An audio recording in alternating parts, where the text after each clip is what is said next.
તો હવે છે ભાવનગરથી મહત્વના સમાચાર। ભાવનગરમાં સમીપ કોમ્પ્લેક્સમાં આગની ઘટના સામે આવી છે। કાળુભા રોડ પર સમીપ કોમ્પ્લેક્સમાં આગ લાગી હતી।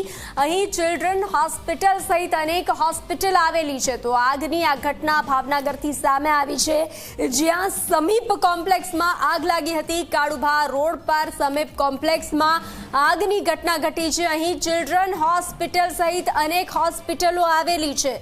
તો ફાયર વિભાગનો મોટો કાફલો ઘટના સ્થળ પર પહોંચ્યો છે। બિલ્ડિંગમાં આગ લાગતા બ્રિગેડ કોલ જાહેર કરવામાં આવ્યો છે। ભાવનગરમાં સમીપ કોમ્પ્લેક્સની આ ઘટના છે, જ્યાં ચિલ્ડ્રન હોસ્પિટલ સહિત અનેક હોસ્પિટલો આવેલી છે। કાળુભા રોડ પર સમીપ કોમ્પ્લેક્સમાં આ આગની ઘટનાના દ્રશ્યો। તો હાલ આગ પર કાબુ મેળવવા માટેના પ્રયાસો હાથ ધરવામાં આવ્યા છે। વધુ વિગતો સાથે સંવાદદાતા નવનીત જોડાઈ ચૂક્યા છે।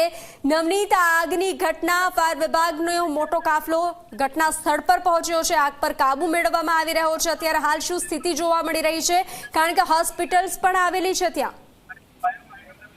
ચોક્કસ બનશી, જે રીતના આજે આગની ઘટના બની છે, કોઈ કારણોસર ભાવનગર શહેરના જે સમીપ કાળુભા રોડ ઉપર આવેલા સમીપ કોમ્પ્લેક્સ છે, જેની અંદર આગનો જે બનાવ છે બન્યો છે, જેની અંદર અનેક હોસ્પિટલો આવી છે। ચિલ્ડ્રન હોસ્પિટલ સહિતની જે હોસ્પિટલો છે, તેમજ મોટી સંખ્યાની અંદર અહીંયા દર્દીઓ છે રિપોર્ટ કરવા આવતા હોય છે। જે દેવક નામની એક લેબોરેટરી છે તે પણ આવેલી છે। અહીંયા હોસ્પિટલો કાર્યરત હોય આ જે બિલ્ડિંગ છે એની અંદર આગ લાગવાનો બનાવ બનતા જે બ્રિગેડ કોલ છે એ જાહેર કરવામાં આવ્યો હતો, અને હાલ જે ફાયર બ્રિગેડનો મસ્ત મોટો કાફલો છે એ આ ઘટના સ્થળે પહોંચ્યો। જોકે હાલ એ રીતના કહી શકાય બનશી કે સદનસીબે હજી સુધી કોઈ કેઝ્યુઅલિટી છે બની નથી, એ ખૂબ સારી બાબત કહી શકાય। પરંતુ અત્યારે હોસ્પિટલની અંદર જે સારવાર લઈ રહ્યા તમામ જે દર્દીઓ છે તેને મોટી સંખ્યાની અંદર ટ્રાન્સફર કરી અન્ય હોસ્પિટલ છે ત્યાં ખસેડવામાં આવે છે, અને જે ફાયર વિભાગની ટીમ છે હાલ જે આગ લાગવાની જે ઘટના છે એની અંદર કાબુ મેળવવાનો પ્રયાસ કરી રહી છે। જી નવનીત, જાણકારી સાથે જોડાવા બદલ આભાર।